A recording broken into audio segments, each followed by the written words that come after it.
अस्सलाम वालेकुम नाज़रीन, प्रोग्राम ओपिनियन में अली काजी में वली कार आऊँ आया यासिर अहमद। हमको स्टूडियो में ज्वाइन किया हुआ सीनियर तज्जियाकार अली काजी साहब। वेलकम अली साहब।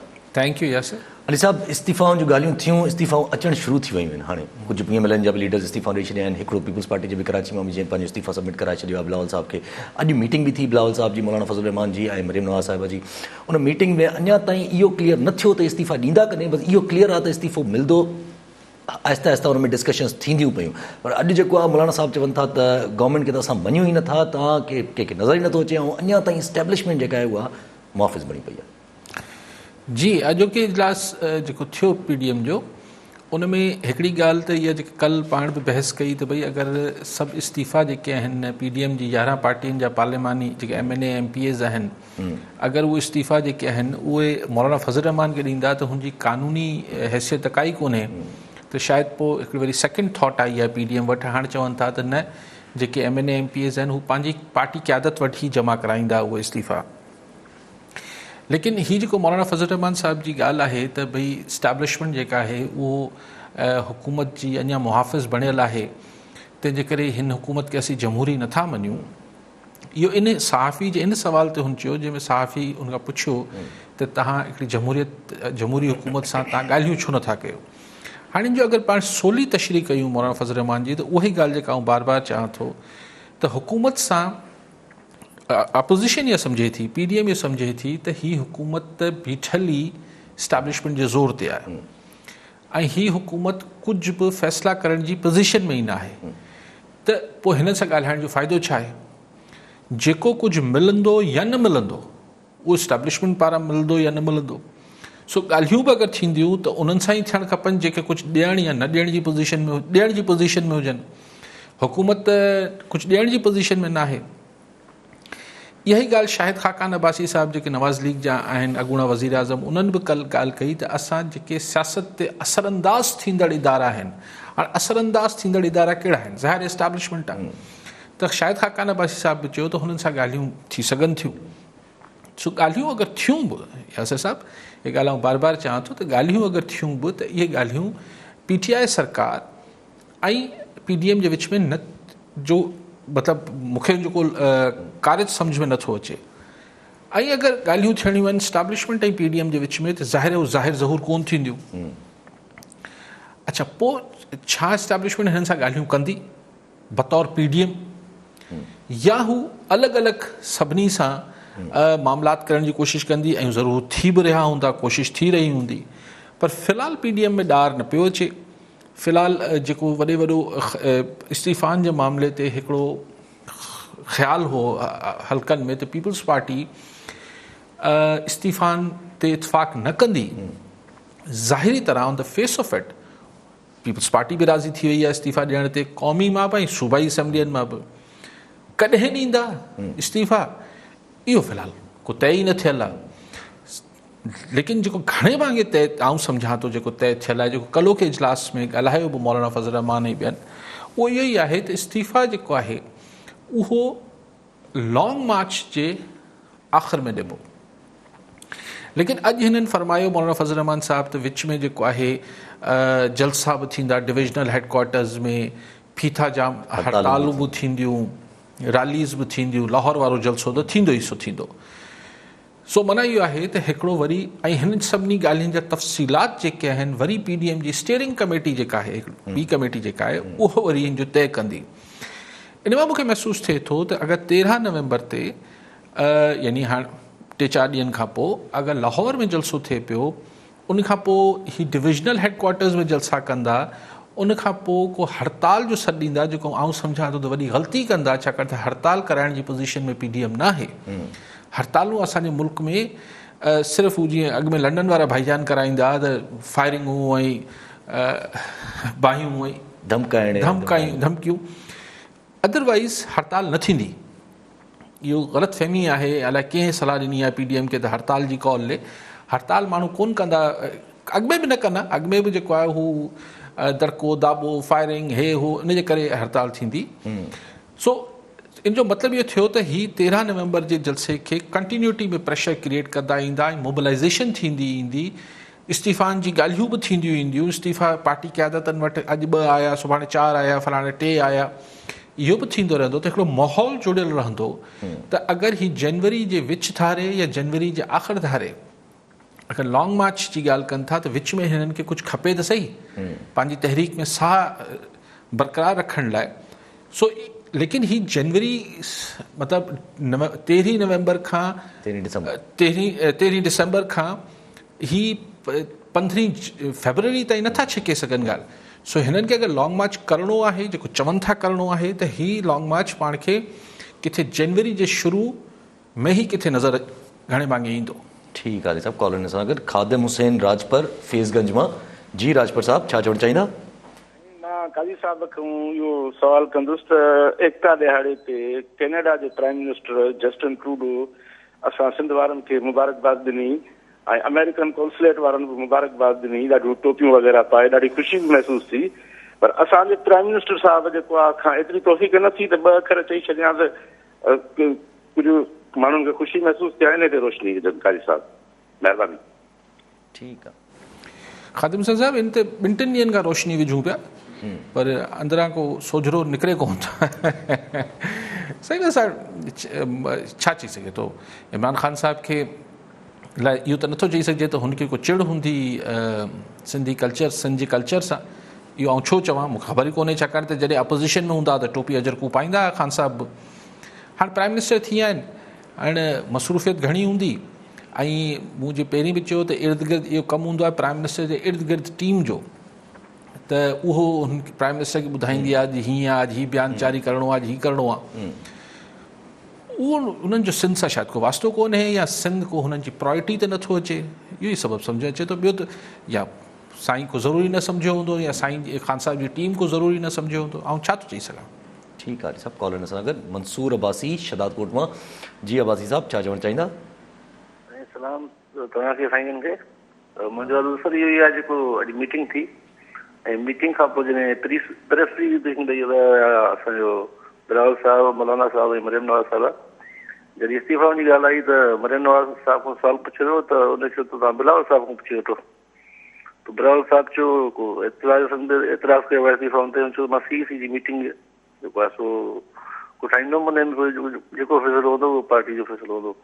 माना पीपुल्स पार्टी अवॉइड करे बि इस्तीफ़ान खां इन बारे में साईं खां ॿुधाए वठणी सर। Thank U. ठीकु आहे सर। सही बि थी सघे त मूं सम्झण में ग़लती कई हुजे। मरियम हुननि साफ़ी सवाल इहो कयो त मरियम नवाज़ साहिबा ऐं मौलाना फज़ल रहमान त क़ौमी असैम्बली जा मेंबर ई कोन्हनि। मेंबर सिर्फ़ु हुते 3 मां हिकिड़ो ई हो बिलावल भुट्टो ज़रदारी। सो उन चयो त आप उनसे पूछ लें जो है MNA, मरियम नवाज़ त MNA कोन्हे हींअर पार्लियामेंट में कोन्हे। ज़ाहिर आहे त पीपल्स पार्टी खे इस्तीफ़ा जी ॻाल्हि नथी वणे, स्पेशली सूबाई असैम्बली मां। लेकिन फ़िलहाल PDM बि ज़िद न पई ॿधे त सुभाणे ॾियो। अगरि PDM इहो ज़िद ॿधे हा त अॼु ॾियो या सुभाणे ॾियो इस्तीफ़ा, त पीपल्स पार्टी राज़ी कोन थिए हा। पर हिकिड़ो मई वादो आहे न, ऐं पीपल्स पार्टी बि ज़ाहिर सियासत करे पई, हू बि सम्झे थी त ठीकु आहे फ़िलहाल कहिड़ो ॾियूं पिया। अञा त लॉन्ग मार्च थींदो, लॉन्ग मार्च कामयाबु थिए, पोइ अहिड़ो बहरान थी वञे, पोइ सफ़ा क्राइसिस थी पए, पोइ जॾहिं मौक़ो ईंदो त पोइ ॾिबा न इस्तीफ़ा। इस्तीफ़ा कहिड़े सुभाणे PDM ॾिए थी। सो ज़ाहिर आहे तव्हां जेका भाई साहिबु ॻाल्हि कयो था त पीपल्स पार्टी खे ज़्यादा रिलक्टेंट आहे या थोरो झिझक आहे, उहो बिल्कुलु ठीकु आहे। पर पीपल्स पार्टी हींअर छो चए त असां रिलक्टेंट आहियूं। ऐं हीअ जेको CEC वारी ॻाल्हि आहे, इहा बि बिलावल साहिबु जेको मूं सम्झी त एतिज़ाज़ अहसन जी ॻाल्हि थी त हू हिन इस्तीफ़ान जे ख़िलाफ़ु आहे, त उन चयो CEC में फ़ैसिलो थींदो, पोइ जेको CEC जो फ़ैसिलो हूंदो एतिज़ाज़ अहसन खे मञिणो पवंदो, जेको मूं ॻाल्हि सम्झी। ठीकु आहे सभु कॉलर सां गॾु सरमद मीराणी कराची मां। जी मीराणी साहब, छा चवणु चाहींदा? तब्दीली त पंहिंजो दाइमी मौत मरंदे नज़र अचे थी, जेका हुन तबाही मचाई आहे। त हीअ जेका डॉक्टर आहिनि, हीअ जंहिं तब्दीलीअ खे जनमु ॾिनो, उनजो छा थींदो?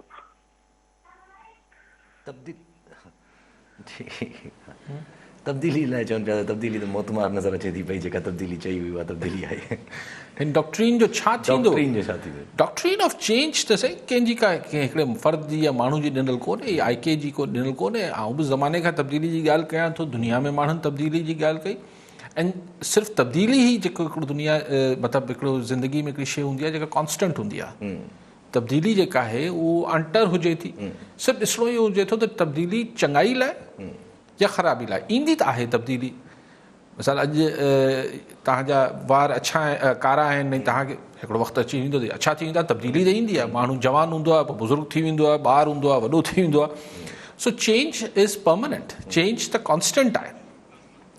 सो doctrine of change will always be there, सही, उहो त हमेशह रहंदी, पर दुआ ऐं कोशिशि इहा हुजणु खपे त उहो चङाई लाइ तब्दीली अचे, ख़राबी लाइ तब्दीली न अचे। ठीकु आहे साहब। कॉलर असां अगरि इम्तियाज़ मेमण मीरपुर ख़ासि मां।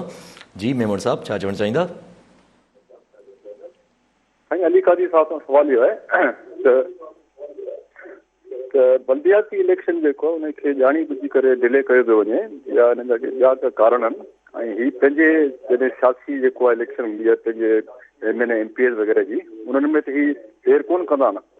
ऐं जॾहिं अवाम जो जेको ग्रास रूट लेवल ते जेके बल्दियाती इलेक्शन जेकी आहे, ये परवेज़ मुशर्रफ कराई, उन में काफ़ी समरात नज़र आया अवाम खे जेको आहे, त इन में छो जेको आहे तव्हांजी राय जेको में छा आहे? मेमण साहब, वजह त तव्हां पाण ॿुधायो वियो त ज़ाहिर MNAs MPs खे इहा ॻाल्हि न वणंदी आहे, छाकाणि पावर जी अॼु प्राइम मिनिस्टर साहब जेको आहे उहो सियालकोट में चयो पिए त अप्रैल खां पोइ असां कोशिशि कंदासीं त बल्दियाती इलेक्शन ज़्यादा कराए छॾियूं। न, जाते कीअं कराए छॾींदो इमरान खान प्राइम मिनिस्टर साहिबु? हीअ सूबाई सब्जेक्ट आहे, हीअ त सूबाई हुकूमतूं कराईंदियूं। सूबाई हुकूमत में पाण खे या मेमण साहिब खे जेको वॾो लाचार आहे उहो आहे सिंध जो। सिंध हुकूमत चए या पीपल्स पार्टी चए थी त सही असीं कराईंदासीं न जेसिताईं तव्हां आदमशुमारी वारो मामिलो फाइनलाइज़ न कंदो। उहो हाणे इलेक्शन कमीशन बि हुते मुंधल आहे। इलेक्शन कमीशन जी चए थी हुनखे अदालतूं चवनि थियूं त तव्हां करायो, हू इलेक्शन कमीशन चए थी त सेंसस न फाइनलाइज़ न थियल आहे। सेंसस जेके आहिनि, आदमशुमारी जेका आहे, उहो CCI में मंज़ूरी थियणी आहे, CCI में उहो मंज़ूरु थिए नथी। सो मेमण साहब, ॻाल्हि इहा आहे त हीउ हिकिड़ो पूरो विशेष सर्कल में फासाए छॾियो अथनि त तव्हां हिते वेंदो हुजे न सरकारी खाते में, अगरि तव्हां बिना पैसनि जे रिश्वत ते वञो त चवंदा फलाणे वटि वञो, हुतां साइन कराए, पोइ हुतां साइन कराइजो, पोइ माण्हू पियो फिरे फाइल ॻिची बगल में रखी, हिकु डिपार्टमेंट हिते वञ, पोइ हुन क्लर्क वटि वञ, सेक्शन ऑफिसर वटि वञ, पियो फिर या पैसा ॾे। सो हिते मसइलो पैसनि जो कोन्हे, हिते मसइलो इहो आहे त बल्दियाती इलेक्शन न कराइणी आहे। न त आउं इहो ई आर्ग्यूमेंट ॾियां थो त 2018 जी इलेक्शन बि त तव्हां क़ौमी सूबाई असेंबली में तव्हां जेको आहे पुराणी आदमशुमारी त कराई न, जॾहिं की नई आदमशुमारी त थी चुकी हुई। त अगरि उनखे तव्हां आइनी घुर्ज ऐं रिक्वायरमेंट ऐं ज़रूरत चओ था त क़ौमी असेंबली ऐं सूबाई असेंबली चूंडूं हर सूरत थियणु खपनि, त यार हीअ जेको 3rd ईयर आहे बल्दियाती इदारा, 3rd year of the government आहे न, त तव्हां हिन खे छो एतिरो गैर अहम सम्झो था? पर थिए इहो थो त जॾहिं बल्दियाती इदारा नथा हुजनि त पोइ इलाइक़े जो MNA MPA साहब सभु कुझु थी वञे थो। न त बल्दियाती इदारा हुजनि था त को चेयरमैन, को काउंसलर, को UC चेयरमैन, हिननि जो बि कुझु न कुझु वरी मुदाख़लत शुरू थी वञे थी। जी हा, ठीकु आहे साहब। कॉलर नज़ाकत असगर अली सोलंगी नवदे रोमा। जी सोलंगी साहब, छा चवणु चाहींदा? वालेकुम सलाम। सर, असांजो इहो सवाल आहे त जेको शहबाज़ गिल आहे, जेको वज़ीर आज़म इमरान खान जो सलाहकार आहे, इहो ख़बर न आहे आयो त अलाए काॾो हुन वोट खटिया त हिन छा बसि ॾाढो ॻाल्हाए थो, पोइ इहो हुकूमत वेंदी त हिते रहंदो या बसि हले वेंदो? हुन शौक़त जेको वज़ीर आज़म हुयो असांजो पहिरियां मुशर्रफ दौर शौक़त साहब। जी ठीकु आहे। नालो त साईं गुल न आहे, भाई गिल आहे। गिल आहे, जी ईअं न, डॉक्टर शहबाज़ गिल। शहबाज़ गिल आहे। सो गिल साहब सही हर दौर में हुजनि था।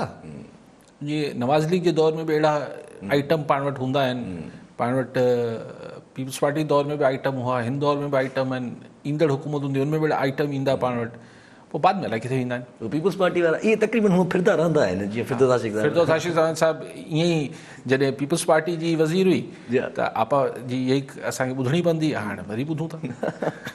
अच्छा, हिकिड़ो सवाल अचे थो पियो ईअं ज़हन में त अगरि PDM जी अॼु मौलाना साहब बि चयो त अञा ताईं इस्टेब्लिशमेंट मुआफ़िज़ ठही पई आहे, त जीअं इस्टेब्लिशमेंट अञा ताईं पोयां ई बीठी आहे, मतिलबु मक़सदु सवाल अचे थो हिकिड़ो ज़हन में त अगरि गवर्नमेंट हिकिड़ो ईअं चवणु चाहिनि था त गवर्नमेंट कुझु न आहे ऐं इस्टेब्लिशमेंट पाण आहे, असांखे ॻाल्हाइण बि उन सां ई खपे, त एट द फेस त गवर्नमेंट ई आहे, त पोइ जेको फ़ैसिलो गवर्नमेंट जो हूंदो उहो इस्टेब्लिशमेंट जो फ़ैसिलो हूंदो। त फवाद चौधरी जेको चवाणी त ॿिन्ही खे त को स्टेप बैक थियणु खपे, स्ट्रेटेजिक पॉज़ वठणु खपे, त पोइ गवर्नमेंट सां ई ॻाल्हाइनि। ॾिसो, फवाद चौधरी साहब जो बयानु त इहो आहे न त भई हुकूमत ऐं अपोज़िशन हिकु हिकु क़दम पोइ ते हटनि। ॻाल्हि इहा आहे त कन्फ्रंटेशन जेका आहे उहा सिर्फ़ु हुकूमत ऐं अपोज़िशन जे विच में आहे छा? फवाद चौधरी साहब हाणे छा पियो चवणु चाहे? छा हू इस्टेब्लिशमेंट? अच्छा, तव्हां जेके ॻाल्हि कयो पिया त बेसिकली ॾिसो न, गवर्नमेंट सां छा ॻाल्हाइजे, गवर्नमेंट चए थी त NRO न ॾींदसि, यानी नैब जा तव्हां- केसेस न करे। नैब जा केसिस वापसि न थींदा, बाक़ी छा खंड जी महांगाई ते तव्हां ते गुफ़्तगू थींदी छा? भाई हाणे त इहो आहे त तव्हां, अच्छा चलो हिन ते ॻाल्हियूं न थींदियूं, मिसाल हिन ते ॻाल्हियूं न थियनि, अपोज़िशन ऐं गवर्नमेंट जेके इमरान ख़ान साहिब जी टीम आहे, शाह महमूद कुरैशी साहब ऐं जेके बि आहिनि असद उमर, ऐं हीअ हिकिड़े पासे खां विया आहिनि, PDM वारा हिकिड़े पासे खां आहिनि। हाणे ॻाल्हियूं छा थियनि?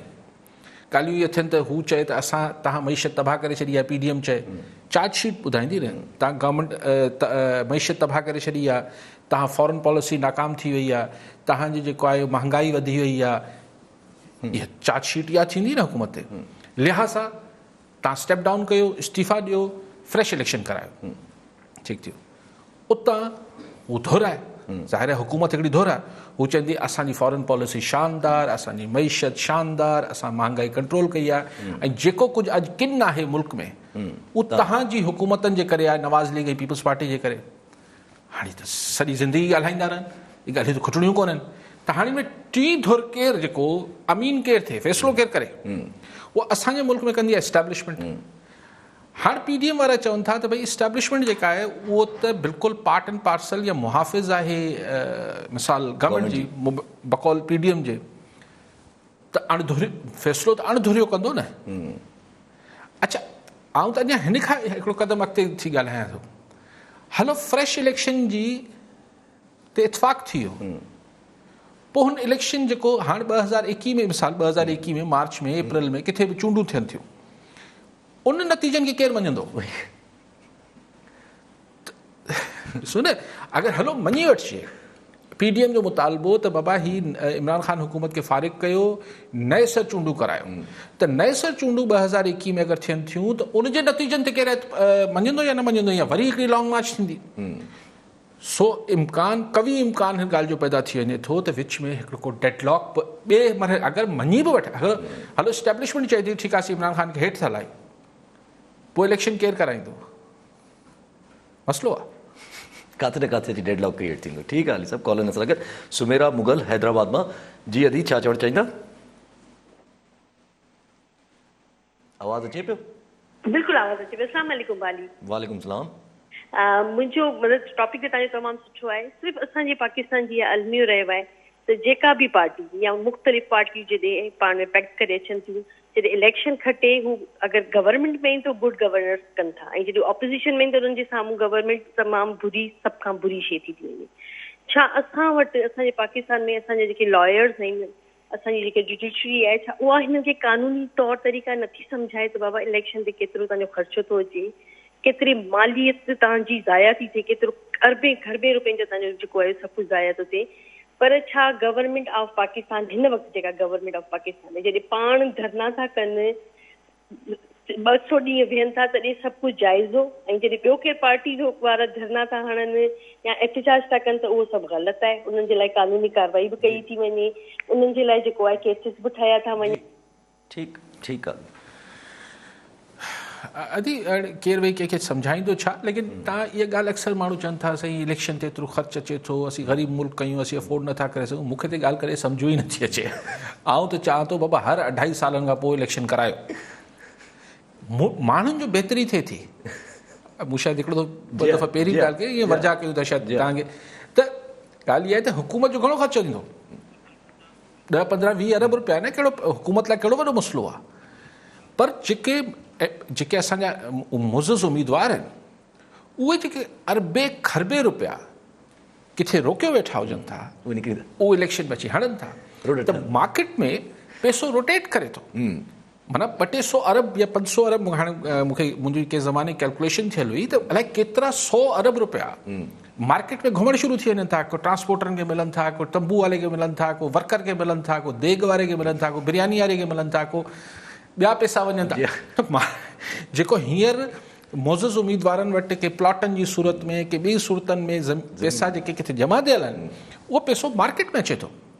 ठीकु आहे, हू बाद में हुकूमत में अची वरी रिकवरी करे वठनि था, लेकिन ॻाल्हि इहा आहे त तव्हां अदी छो था चओ त ही बिल्कुलु ठीकु हर 2.5 सालनि खां पोइ चूंडूं थियणु खपनि पैसो मार्केट में हले थो हिन खां वधीक इकनॉमिक एक्टिविटी का नंढी हिन खे तव्हां नंढी इकनॉमिक एक्टिविटी सम्झो था ही वॾी इकनॉमिक माशी एक्टिविटी आहे हिन खे महिरबानी करे डिस्करेज न कयो ठीकु आहे साहब कॉलर असां गॾु अब्दुल फतेह खोखर कराची मां जी खोखर साहब छा चवणु चाहींदा मां थोरो अॼुकल्ह जे माहौल खां हटी करे सुवाल कंदुसि त इस्कंदर मिर्ज़ा जे वक़्त जे दौरान कराची में हिकिड़ो वॾो स्मगलर हूंदो हो कासू धारो भट्टी ॿुधो सर सोन जो स्मगलर हूंदो हो उन जे घरवारी खे 9 लख हार बि ॾिनो हो नाहिद मिर्ज़ा खे गिफ्ट में उन खे मार्शल अयूब ख़ान जी जॾहिं लॻी त उनखे पकड़ियो वियो हो ऐं उनजो सोन बि पकड़ियो वियो हो कोई 200 मण या 20 मण जे क़रीब उहो साईं कुझु रोशनी विझंदा त उहो केॾे वियो बाद में जेका ख़बर ई कान पई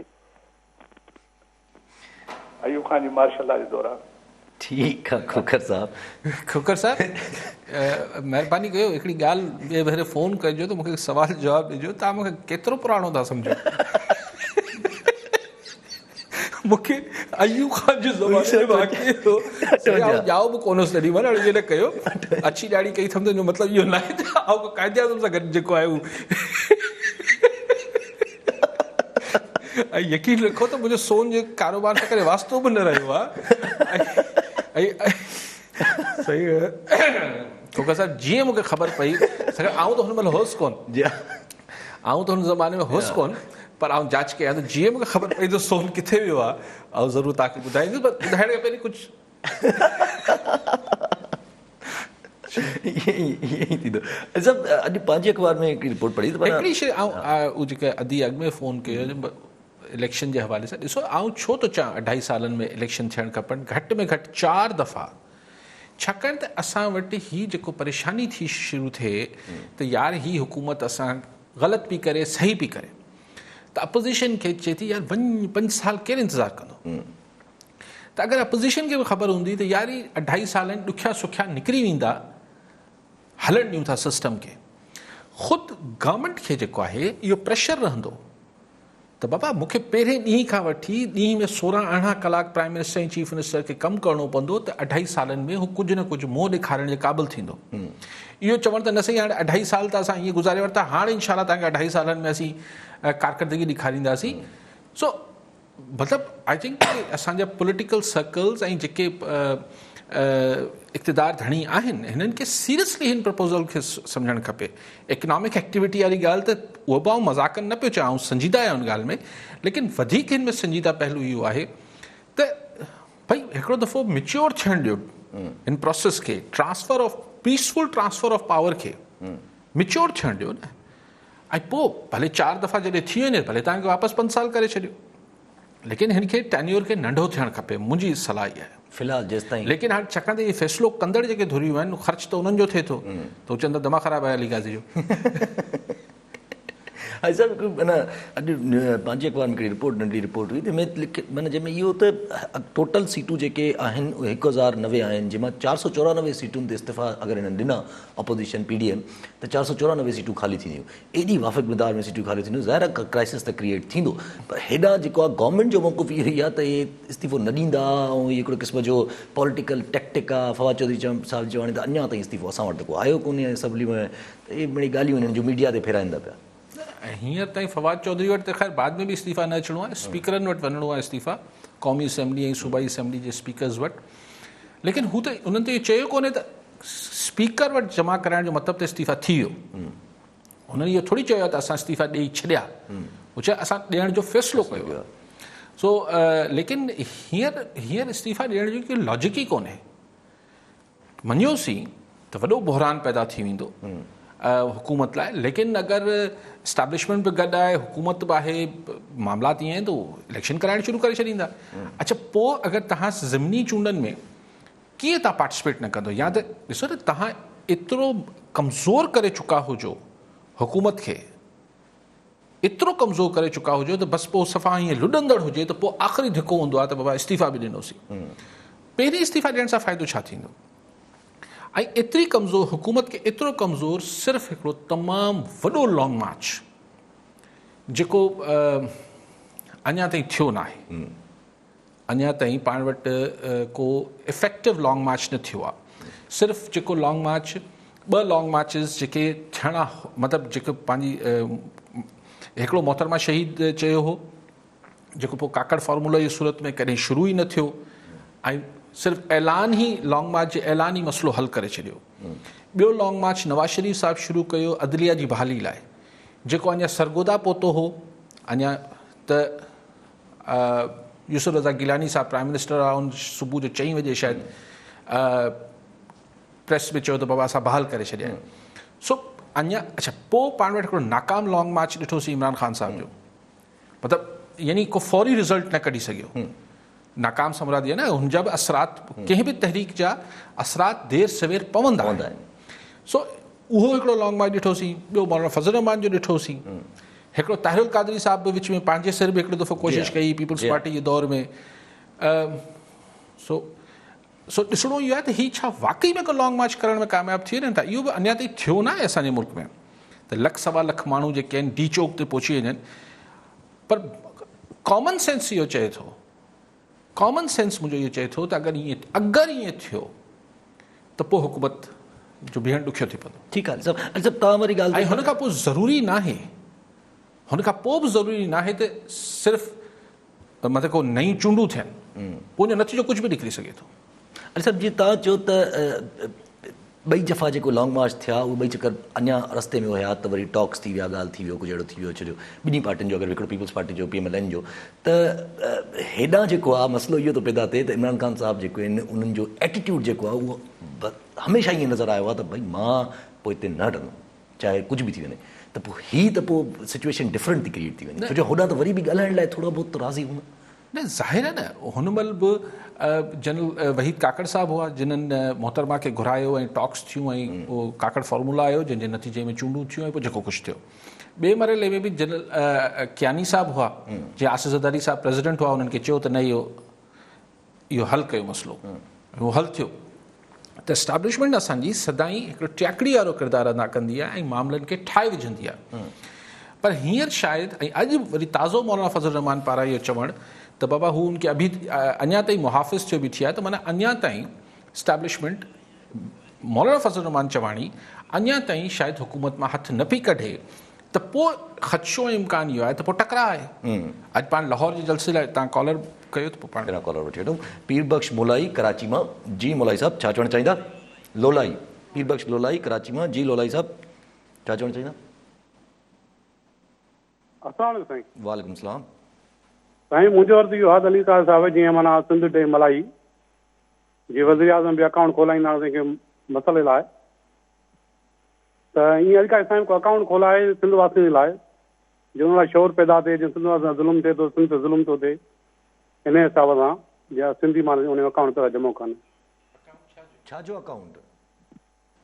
साईं सिंधी अली ख़ान जी अकाउंट खोलाए सिंधी वासी उन पैसा जमा कनि। सिंध जे लाइ पैसा जमा कनि। हलो साईं ठीकु आहे ठीकु आहे ठीकु आहे। और डोनेशन अकाउंट जी ॻाल्हि था कनि त डोनेशन लाइ सिंध लाइ माण्हू जमा कराईंदा पैसा जमा करे छा कयूं साईं? मतिलबु हा अली का हिसाब करे न मतिलबु छा कजे? मिसाल ॾिसो न अगरि पाण ईअं सोचूं वाक़ई में ॻाल्हि त आहे त मिसाल को हॉस्पिटल ठाराइजे, मिसाल को यूनिवर्सिटी ठाराइजे, पर इहे ई कमु फलाई कमु त इहे थी सघनि था न। पाण जेको आहे उहो रोड रस्ता ऐं पुलियूं त कोन फलाई तंज़ीमूं ठाराईंदियूं आहिनि। सो हुन लाइ का तंज़ीम हुजणु खपे, कुझु हुजणु खपे ऐं वॾो ज़िम्मेवारी जो कमु आहे ऐं वॾो कुलनि ते प्रेशर हुजे थो। माण्हुनि जा पैसा संभालण हुनजी हिकिड़ी पाई जो हिसाबु रखणु। पंहिंजा पैसा त हेठि मथे थी वञनि ख़ैरु आहे, पर माण्हुनि जा पैसा त हेठि मथे न थियण पर ठीकु आहे सभु तव्हांजी ॻाल्हि मां जीअं तव्हां जनरल काकड़ जी मिसाल ॾिनो, जनरल कियानी जी मिसाल ॾिनो, अगरि हिन वक़्तु जनरल बाजवा जेके आसिफ़ पंहिंजो कमर जावेद बाजवा जेके असांजा चीफ ऑफ आर्मी स्टाफ आहिनि, अगरि उहे टाकड़ी कराइण लाइ राज़ी थी वञनि त पोइ PDM छा कंदी? ॾिसो फ़िलहालु त आउं नथो चाहियां त हू थींदा न थींदा ऐं पोइ PDM छा कंदी, लेकिन कॉमन सेंस इहो ई आहे त ज़ाहिर बिहाइंड द डोर अगरि इस्टाब्लिशमेंट जेको आहे कंहिं बि सतह ते ज़ाहिर सीनियर सतह ते टाकड़ी जी लाइ चवंदी त PDM जी फरमाइश इहा हूंदी त कुझु तव्हां असांखे अहिड़ो त कुझु करे जलवो ॾेखारियो त तव्हां ग़ैर जानबदार आहियो, ईअं न असां सां धक करे वञो, एतिरो ई थींदो। पोइ छो मुंहिंजो ख़्यालु आहे सियासी पार्टियूं आहिनि, हिकिड़ी प्रैक्टिकल ॻाल्हि इहा आहे त मञंदियूं भले नवाज़ लीग खे थोरो एतराज़ बि थिए, नवाज़ शरीफ़ नाला खणंदो रहियो आहे, लेकिन आउं त सम्झां थो त प्रैक्टिकल ऐं रैशनल ॻाल्हि त इहा हूंदी त ॻाल्हियूं करणु खपनि। मतिलबु ॾिसो न, झेड़े खां पोइ बि छा नेठ त जेको आहे, नेठ त ॻाल्हियूं थींदियूं आहिनि न, दुनिया में जंगियूं लॻंदियूं आहिनि, उनखां पोइ छा थींदो आहे त ॻाल्हि आहे त सेटलमेंट ई थींदी, टॉक्स थींदियूं न। मतिलबु तव्हां कीअं ॻाल्हियुनि खे, न त पोइ छा थींदो, न त पोइ अहिड़ो थींदो जंहिंमें पोइ ॻाल्हियुनि जी गुंजाइश ख़तमु थी वेंदी। सो सियासतदान आहिनि, ऐं नथो सम्झां त हीअ सियासत जा ॻाल्हियुनि जा दरवाज़ा 100% बंदि करे छॾींदा। बाक़ी इमरान ख़ान हुकूमत सां इन करे न ॻाल्हाईंदा जो इमरान ख़ान हुकूमत वटि कुझु हुननि खे ॾियण लाइ आहे ई कोन।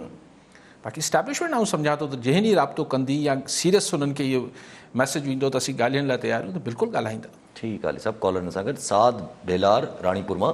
जी साद साहब, छा चवणु चाहींदा? वालेकुम यसर साहब। वालेकुम सलाम। ऐं साईं, मुंहिंजो सभ खां पहिरियों अली काज़ी साहब खे साईं एकता जूं लख लख वाधायूं हुजनि। तमामु घणो बहितरीनु प्रोग्राम थियो आहे पूरी सिंध में। ॿियो सर, मुंहिंजो सुवाल इहो आहे त 13 डिसंबर ते अपोज़िशन पारां जेको मीनार पाकिस्तान ते जलसो रखियो वियो आहे, उन हवाले सां हुकूमत पारां उते पाणी छॾियो वियो आहे, जॾहिं त इमरान ख़ान मुस्तक़बिल चवंदो रहियो आहे त अपोज़िशन भले शौक़ु पूरो करे उनखे असां राशन फराहम कंदासीं, कंटेनर ॾींदासीं, जेको चवनि उन्हनि जी असां रहनुमाई कंदासीं। त साईं, इहे जेको रुकावटूं विधियूं आहिनि, जीअं मुल्तान में बि रुकावटूं अपोज़िशन पारां हुकूमत पारां विधियूं वयूं, इहे साईं जमहूरियत में ईअं थियण त न खपेनि, जॾहिं इमरान ख़ान जॾहिं त इहे शयूं न चवंदो रहियो आहे। सर, इन जे हवाले सां अली काज़ी साहब खां। ठीकु आहे बेलार साहब। बेलार साहब, जमहूरियत में ई न थियणु खपे, जमहूरियत में त न थियणु खपे।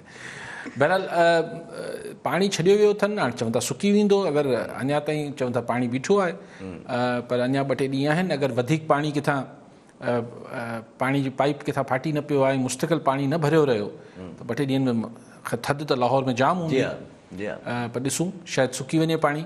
ऐं हू त चवनि था अपोज़िशन वारा असीं हर सूरत में कंदासीं, पर उन डीजे भट्ट खे यार ॿधी छॾियो अॼु, जंहिंखे मशहूरी ख़ुदि इमरान ख़ान साहब ॾियारी। हिन डीजे भट्ट खे, न त अलाए वीचारा केतिरा पाकिस्तान में साउंड सिस्टम वारा हूंदा, पर डीजे भट्ट खे त मशहूरी ॾिनी ख़ान साहब, ऐं ख़ान साहब पंहिंजी हुकूमत वीचारे खे बदिराए छॾियो यार, हिकु ॻाल्हि आहे। ऐं हिन जा पैसा बि कुझु PTI वारा खाई विया, पोइ लॻा। सो ज़ाती आहे। ऐं सम्झा त साउंड सिस्टम ऐं कुर्सियुनि वारनि खे, लाइटनि वारनि खे ॿधण, यार हिकु ॻाल्हि आहे त तव्हां साउंड सिस्टम छो ॾिनो आहे? आई थिंक मतिलबु तव्हां चइजे त भई मतिलबु छा चइजे, हाणे इहा हिकु ॻाल्हि आहे त माना PDM वारनि खे पुॼी नथा सघो, वीचारे ग़रीब DG भट्ट ऐं हिननि खे ॿधो पिया, यार इहा ॻाल्हि आहे। ज़ाती आहे इन ऑल, मतिलबु उन ग़रीब माण्हू, ॾिसो हिकिड़ो माण्हू कारोबार कनि पिया, हथियार रखण जो केस हूंदो, हथियार रखण जो केस हूंदो, गैर कानूनी असला रखण जो केस। हू साउंड वारो न हुयो अथनि, न हू न हुयो अथनि, साउंड असला रखण जो केस हूंदो, जीअं असांखे असला मिलियो आहे, हथियार मिलियो आहे गैर कानूनी जे घर। चलो बसि पाण छा कयूं, इहो त उहो ई बकरी चोरी जो केस थी वियो। ठीकु आहे सभु कॉलन असां गॾु। सकीना पठान कराची मां। जी अदी, छा चवणु चाहींदा? अस्सलाम वालेकुम। काज़ी साहब खे इहो चवणु चाहींदमि त शुरू खां जॾहिं खां इमरान साहब जी हुकूमत आई आहे, हुननि जो हिकिड़ो ॿाराणो रवैयो रहियो आहे, स्पेशली सिंध जे हवाले सां। माना हुननि खे कंहिं ॻाल्हि जो शायदि अहसासु न थींदो आहे, या हुननि जे का सिंध सां का हुननि जे ब्लड में शइ आहे जेका हुननि खे सिर्फ़ु सिंध खां नफ़रत थी कराए। ॿियो मां इहो चवंदमि त हुननि जी जीअं ॿाराणे एटीट्यूड जे हवाले सां इहो चवंदमि त ॿार बाल सां विंदरजी वेंदो आहे, त पोइ शायदि हुननि खे उहो बाल थो ख़्वाब में नज़र अचे जेको क्रिकेट जे दौरान खेॾंदा हुया।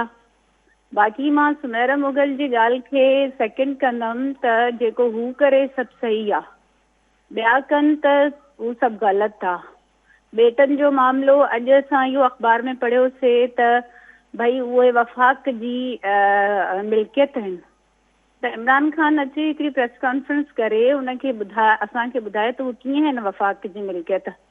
ठीकु आहे। इन खां अलावा अॼु मां पाण बाज़ार वियसि, उतां मां ॾही ख़रीद कई, त उहा जेका 2-3 महीना पहिरियां 20-25 हुई, वरी उहा 35 थी। अॼु मूंखे शॉक लिटरली पहुतो त उहा 45 रुपया पाव हुई। To see the level of inflation, the where we are standing, and ठीकु आहे जी बहरहाल हाणे आउं त कोन कंहिंखे बार बार चवंदुसि ऐं ख़ान साहब त ख़ैर ॿारहाणी उमिरि में खेॾियो बि कोन हो मुंहिंजे ख़्याल 36 सालनि जी उमिरि में त रिटायर थियो 36 सालनि जी उमिरि में ॿार न हूंदो आहे वर्ल्ड कप खटी शायदि ही वॉज 34 और 36 क्वाइट एजड फॉर सो आउं त कोन चवंदुसि ज़ाहिर आहे ॾिसो हुकूमत में धुरियूं हुजनि थियूं असां त अलाए केतिरा हुकुमरान मीडिया में हुजण जे करे तमामु वेझड़ाई का ॾिठा हुननि जूं छा ॻाल्हियूं हुजनि थियूं छा सतह हुजे थी कहिड़ी सोच हुजे थी ॿिनि नंढड़ियूं ख़सीस ॻाल्हियुनि में बि इंगेज थी वञनि ताकी हीअ हुकूमत शायदि हुकुमरानी जो पंहिंजो को मसइलो बि आहे ऐं को इहो हिकिड़ी पार्टी या हिकिड़े फ़र्द ते लागू नथो थिए अदी मतिलबु हौसलो खपे हीउ जेको नशो आहे ताक़त जो इक़्तिदार जो जेको नशो आहे इहो माण्हुनि खां अलाए छा छा थो कराए ऐं पोइ उन्हनि खे असां पर उन्हनि खे ई असां पोइ ॾाढी तकलीफ़ुनि में बि ॾिठो छाकाणि मुखालफ़नि बि अची हुननि सां अहिड़ो ई कमु कयो त को बि हिते इहो सोचण त हिते को वॾी मेच्योरिटी आहे को नेल्सन मंडेला अची विया आहिनि या को वॾा को डेमोक्रेट्स अची विया आहिनि माज़रत सां हिन हमाम में सभिनी जा कपिड़ा पातल आहिनि ऐं मतिलबु जंहिंजो वस जिथे जंहिंसां पुॼे थो उहो घटि नथो करे ऐं चाहे पोइ असां सिविलियन दौर बि ॾिठा नॉन सिविलियन दौर बि ॾिठा इवन जेके नॉन पॉलिटिकल माण्हू हुआ जॾहिं उहो बि 2-2 6-6 महीना इक़्तिदार में रहिया टेक्नोक्रेट्स जे नाले में या कंहिंजे नाले में त तव्हां हुननि जे मुंहुं गर्दन में जेको सरियो अची वञणु असां उहो बि ॾिठोसीं so power in it self जेको प्रॉब्लम आहे पावर सिर्फ़ु हुकूमतनि वटि न हिकिड़ो माण्हू SSP लॻी वञे थो त फ़िलहालु त उहो ई अलाए हथनि मां निकिरी वञे थो DC हुजे थो मजिस्ट्रेट हुजे थो ही SDMs के ज़माने में हाणे असिस्टेंट कमिश्नर सहाफ़ी यू नेम इट पावर जेको आहे उहो हज़म करण लाइ बि त मतिलबु काफ़ी हौसलो खपे ठीकु आहे सभु मज़े जी अॼु ॻाल्हि हिकिड़ी ॾिठी त हिकिड़े इंटरव्यू में शीम मज़ारी साहब चवनि पियूं त असां वटि इंफॉर्मेशन आहे त PDM खे फॉरेन फंडिंग ॿाहिरां पैसा मिलनि था पिया असांखे जीअं ई हार्डकोर एविडेंस मिलंदो असां आवाम खे ॿुधाए छॾींदासीं जीअं ई मिले त मूंखे ॿुधाइजो त हीउ जेको आहे उहो छा ईज़ी लोड थिया पैसा या जेको आहे उहो वायर थिया पैसा बैंक अकाउंट अच्छा ई ॻाल्हियूं न हाणे नवाज़ लीग ऐं पीपल्स पार्टी खे पैसा तहरीक हलाइण लाइ ॿाहिरां घुरिजनि यार क्या करते हो यार क्या करते हो भाई कोई मतलब होने वाली गल्लां करो ना को ॻाल्हि त कयो को जी हाणे छा ॾेई वठ फॉरेन फंडिंग नवाज़ लीग ऐं पीपल्स पार्टी ऐं हिननि खे हाणे जेको आहे पैसा खपनि जलसा करण लाइ जेको आहे त उहो ॿाहिरां को ॾींदो ख़ैर श्री मज़ारी चए थी त भला इंतज़ारु था कयूं त ईज़ी लोड किथां आयो आहे फॉरेन फंडिंग जो त केस उहा PTI ते ठहियल आहे जेको अञा ताईं पेंडिंग ई आहे ठीकु आहे सभु हिकिड़ो इहो त कल्ह उहे सॉरी तव्हांजी ॻाल्हि कटिया पियो कल्ह इमरान ख़ान साहिबु जेको कॉलमिस्टनि सां ॻाल्हाए पियो त चई त असांखे शक आहे त कुझु मुल्क जेके आहिनि हिन PDM जी तहरीक जे पोयां आहिनि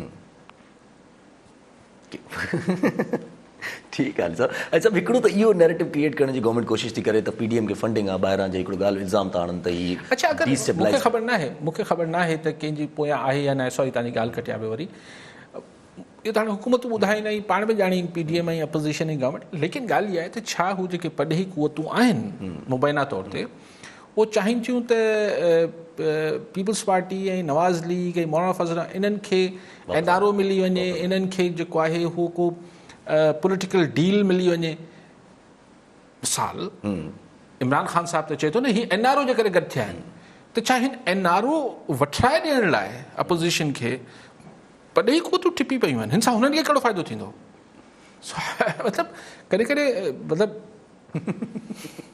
न सम्झण वारी ॻाल्हि आहे इहा सम्झ में न ईंदी इहा ई ॻाल्हि हिकिड़ी त इहो मंतक आहे गवर्नमेंट जो ॿियो ई मंतक वरी गवर्नमेंट जो कोरोना जे हिसाब सां ई त कोरोना फैलियो इमरान ख़ान साहिब जो अॼु बि चवण त कोरोना जेको आहे जेके मूंखे चवंदा त लॉकडाउन हणी छॾ मुंहिंजे मथां तनक़ीद कंदा हाणे उहे पाण जलसा था कनि असद उमर साहिब जी चवाणी त ऑपोज़िशन जे करे हिकिड़ो बयानियो सिधो सो नथो वञे अवाम ॾे इन करे थी सघे थो त अॻिलनि 14-15 ॾींहंनि में असां पंहिंजूं सख़्तियूं अञा वधायूं इहो हेतिरो टुकड़ो त सही आहे इमरान ख़ान जो त बहरहाल पीपल्स पार्टी ऐं सिंध गवर्नमेंट कंप्लीट लॉकडाउन जी हामी हूंदी ऐं इमरान ख़ान कंप्लीट लॉकडाउन जो हामी न हूंदो पर जलसा त PTI बि कया, जलसा त जेके ॿियनि बि कया, जिन्हनि असांजे हैदराबाद जो कल्चर डिपार्टमेंट वारनि NOC कोरोना जे नाले ते कैंसिल कई, उहो पाण बि हिते कॉन्फ्रेंसनि में वज़ीर साहब फिरे पियो। सो ॻाल्हि इहा आहे त इहो त इहा ॻाल्हि त ईअं ई आहे, बाक़ी ॻाल्हि त लेकिन बहरहाल कोविड-19 कोरोना जे करे इहो त मसइलो आहे त हिन साल असांखे सियारे जो मौसम बि थोरो वधीक आहे, त बीमारी बि पंहिंजी जाइ ते मौजूदु आहे ऐं छाकाणि थधि आहे तंहिंजे करे चवनि था जेको हिकु साल में ॾिठो वियो आहे त थधि में इहा बीमारी वधीक मतिलबु जानलेवा बि थिए थी ऐं तकलीफ़ ॾींदड़ बि थिए थी। सो हाणे वैक्सीन बि चवनि था त हुते त शुरू करे छॾियो अथनि UK में, इंग्लैंड में त शुरू थी वई आहे वैक्सीनेशन, हिकिड़े ॿिए मुल्क में बि शुरू थी वई आहे, हा हिकिड़े ॿिए मुल्क में बि शुरू थी वई आहे। सो हाणे आहिस्ते आहिस्ते असांजो वारो बि इंशाल्लाह अची वेंदो। इंशाल्लाह ठीकु आहे सभु हिकिड़ो पंहिंजो इंटरनेशनल इशू त पंहिंजो कंसर्न ऑफ पर्टिकुलर कंट्रीज़ में लिस्ट ठाही हुई अमेरिका वारनि जेके जंहिंमें पहिरां रिपोर्ट ॾिनी हुई जंहिंमें इंडिया जो नालो बि रखियो हुयूं, जेके फ्रीडम जे लिस्ट में लिखे रिलीजन जे हवाले सां, रिलीजन जे हवाले सां, रिलीजियस फ्रीडम जे हवाले सां, त उन में पर्टिकुलर कंसर्न लाइ कुझु मुल्क रखिया जंहिंमें पहिरां लिस्ट में इंडिया जो नालो बि रखियो, वरी हाणे जेका US स्टेट डिपार्टमेंट नोटिफिकेशन जारी कई आहे उनमें इंडिया जो नालो कटे छॾे थो। बसि हुनजी लॉबी मज़बूत आहे, न त इंडिया में त ग्राउंड रियलिटी में जेतिरो मज़हबी हिसाब सां मतिलबु जेको ज़ीरो टॉलरेंस कंहिं रियासत वटि आहे उहो इंडिया आहे। त हाणे हुते वेही केतिरी देरि ॻाल्हाए सघूं था, पर इहो त हाणे मतिलबु भले अमेरिका लिस्ट में नालो कढी छॾे, पर भारत जो जेको मोदी जो चहिरो आहे इहो त ख़ुदि हिन ॻाल्हि ते सर्टिफिकेट आहे त भारत जेको आहे उहो हिकिड़ी इंतिहा पसंद हिंदू उनमें आहे कैफ़ियत में, ऐं हुनजी रियासत जेका आहे उहा सेक्युलर वग़ैरह त न आहे ऐं मज़हबी टॉलरेंस न आहे इंडिया में। हाणे बिल्कुलु क्लियर थी चुको आहे। ठीकु आहे अली साहब, वरी महिरबानी साहब। नाज़रीन, अॼु जे प्रोग्राम जो वक़्तु पूरो थियो, वरी मिलंदा ईंदड़ प्रोग्राम में। दुआ में यार।